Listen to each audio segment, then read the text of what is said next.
ओम नमः शिवाय। राधे राधे।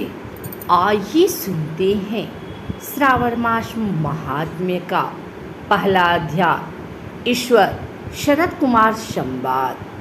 शौनक बोले, हे सूत, हे महाभाग, हे व्यास शिष्य, हे अकल्मष, आपके मुख कमल से अनेक आख्यानों को सुनते हुए हम लोगों की तृप्ति नहीं होती है, अपितु बार बार सुनाने की इच्छा बढ़ती जा रही है।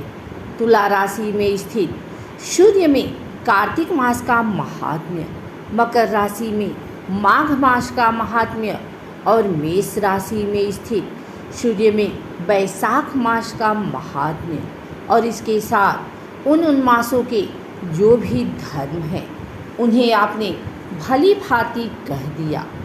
यदि आपके मत में इनसे भी अधिक महिमामय कोई मास हो तो, भगवत प्रिय कोई धर्म हो तो आप उसे अवश्य कहिए, जिसे सुनकर कुछ अन्य सुनने की हमारी इच्छा न हो। वक्ता को श्रद्धालु श्रोता के समझ कुछ भी छिपाना नहीं चाहिए। सूत जी बोले, हे मुनियों, आप सभी लोग सुने। मैं आप लोगों के वाक्य गौरव से अत्यंत संतुष्ट हूँ। आप लोगों के समझ मेरे लिए कुछ भी गोपनीय नहीं है। दंभ रहित होना, आस्तिकता, सठता का परित्याग, उत्तम भक्ति सुनने की इच्छा, विनम्रता, ब्राह्मणों के प्रति भक्ति, परायणता, सुशीलता, मन की स्थिरता, पवित्रता, तपस्विता और अनसूया, इस श्रोता के 12 गुण बताए गए हैं। ये सभी आप लोगों में विद्वान हैं, अतः मैं आप लोगों पर प्रसन्न होकर उस तत्व का वर्णन करता हूँ। एक समय प्रतिभाशाली सनत कुमार ने धर्म को जानने की इच्छा से परम भक्ति से युक्त होकर विनम्रतापूर्वक ईश्वर भगवान शिव से पूछा। सनत कुमार बोले, योगियों के द्वारा आराधनीय चरण कमल वाले हे देवदेव, हे महाभाग, हमने आपसे अनेक व्रतों तथा बहुत प्रकार के धर्मों का श्रवण किया, फिर भी हम लोगों के मन में सुनने की अभिलाषा है। 12 मासों में जो मास सबसे श्रेष्ठ, आपकी अत्यंत प्रीति कराने वाला, सभी कर्मों की सिद्धि देने वाला हो और अन्य मास में किया गया कर यदि इस मास में किया जाए तो वह अनंत फल प्रदान कराने वाला हो, हे देव, उस मास को बताने की कृपा कीजिए। साथ ही लोकानुग्रह की कामना से उस मास के सभी धर्मों का भी वर्णन कीजिए। ईश्वर बोले, हे सनत कुमार, मैं अत्यंत गोपनीय भी आपको बताऊंगा। हे शुभ्रत, हे विधिनंदन, मैं आपकी श्रवणेच्छा तथा भक्ति से प्रसन्न हूँ। 12 मासों में श्रावण मास मुझे अत्यंत प्रिय है। इसका महात्म्य सुनने योग्य है, अतः इसे श्रावण कहा गया है। इस मास में श्रावण नक्षत्र युक्त पूर्णिमा होती है, इस कारण से भी इसे श्रावण कहा गया है। इसके महात्म्य के श्रवण मात्र से यह सिद्धि प्रदान करने वाला है, इसलिए भी यह श्रावण संज्ञा वाला है। निर्मलता गुण के कारण यह आकाश के सदृश है, इसलिए नभा कहा गया है। इस श्रावण मास के धर्मों की गणना करने में इस पृथ्वी लोक में कौन समर्थ हो सकता है, जिसके फल का संपूर्ण रूप से वर्णन करने के लिए ब्रह्मा जी 4 मुख वाले हुए, जिसके फल की महिमा को देखने के लिए इंद्र 1000 नेत्रों से युक्त हुए और जिसके फल को कहने के लिए शेषनाग 2000 जिह्वाओं से संपन्न हुए। अधिक कहने से क्या प्रयोजन, इसके महात्म्य को देखने और कहने में कोई भी समर्थ नहीं है। हे मुने, अन्य मास इसकी एक कला को भी नहीं प्राप्त होते हैं। यह सभी व्रतों तथा धर्मों से युक्त है। इस महीने में एक भी दिन ऐसा नहीं जो व्रत से रहित दिखाई देता हो। इस माह में प्रायः सभी तिथियां व्रत युक्त हैं। इसके महात्म्य के संदर्भ में मैंने जो कहा है वह केवल प्रशंसा मात्र नहीं है। आतों, जिज्ञासुओं, भक्तों, अर्थ की कामना करने वाले, मुझ की अभिलाषा रखने वाले और अपने अपने अभीष्ट की आकांक्षा रखने वाले चारों प्रकार के लोगों, ब्रह्मचर्य, गृहस्थ, वानप्रस्थ, संन्यास आश्रम वाले को इस श्रावण मास में व्रतानुष्ठान करना चाहिए। सनत कुमार बोले, हे भगवान, हे सत्तम, आपने जो कहा कि इस मास में सभी दिन एवं तिथियां व्रत रहित नहीं हैं, तो आप उन्हें मुझे बताएं।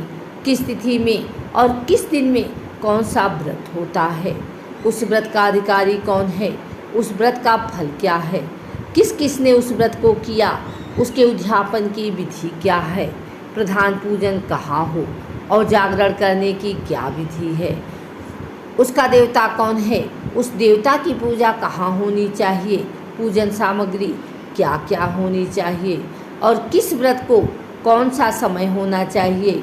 हे प्रभु, वह सब आप मुझे बताएं। यह मास आपको प्रिय क्यों है, किस कारण यह पवित्र है, इस मास में भगवान का कौन सा अवतार हुआ, यह सभी मासों से श्रेष्ठ कैसे हुआ और इस मास में कौन कौन से धर्म के अनुष्ठान योग्य हैं। हे प्रभु, यह सब बताएं। आपके समक्ष मुझ अज्ञानी का प्रश्न करने में कितना ज्ञान हो सकता है, अतः आप संपूर्ण रूप से बताएं। हे कृपालो, मेरे पूछने के अतिरिक्त भी जो जो शेष रह गया हो उसे भी लोगों के उद्धार के लिए कृपा करके बताएं।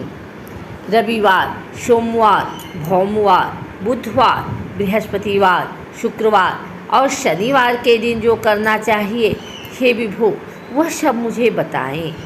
आप सबके आदि में आविर्भूत हुए हैं, अतः आपको आदि देव कहा गया है। जैसे एक की विधि बाधा से अन्य की विधि बाधा होती है, वैसे ही अन्य देवताओं के अल्प देवत्व के कारण आपको महादेव माना गया है। तीनों देवताओं के निवास स्थान पीपल वृक्ष में सबसे ऊपर आपकी स्थिति है।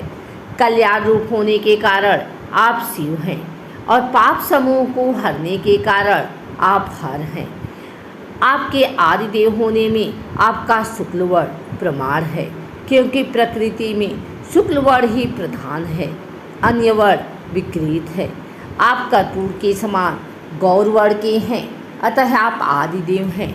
गणपति के अधिष्ठान रूप 4 दल वाले मूलाधार नामक चक्र से, ब्रह्मा जी के अधिष्ठान रूप 6 दल वाले स्वाधिष्ठान नामक चक्र से और विष्णु के अधिष्ठान रूप 10 दल वाले मणिपुर नामक चक्र से भी ऊपर आपके अधिष्ठित होने के कारण आप ब्रह्मा तथा विष्णु के ऊपर स्थित हैं।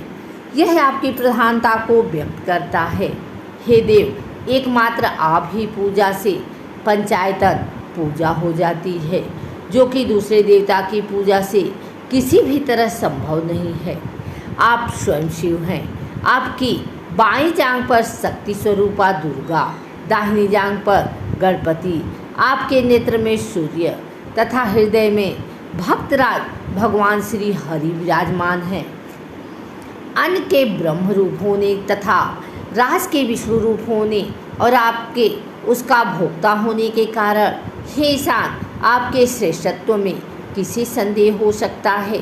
सबको विरक्त की शिक्षा देने हेतु आप शमशान में तथा पर्वत पर निवास करते हैं। ऐसा महर्षियों ने कहा है। जगत का संहार करने वाले हलाहल को गले में किसने धारण किया? महाप्रलय की कालाग्नि को अपने मस्तक पर धारण करने में कौन समर्थ था? संसार रूप अंधकूप में पतन के हेतु कामदेव को किसने भस्म किया? आप ऐसे ही आपकी महिमा का वर्णन करने में कौन समर्थ हैं? एक तुच्छ प्राणी में करोड़ों जन्मों में भी आपके प्रभाव का वर्णन नहीं कर सकता। अतः आप मेरे ऊपर कृपा कर मेरे प्रश्नों को बताएं। इस प्रकार श्री स्कंद पुराण के अंतर्गत ईश्वर सनत कुमार संवाद में श्रावण मास महात्म का पहला अध्याय पूर्ण हुआ।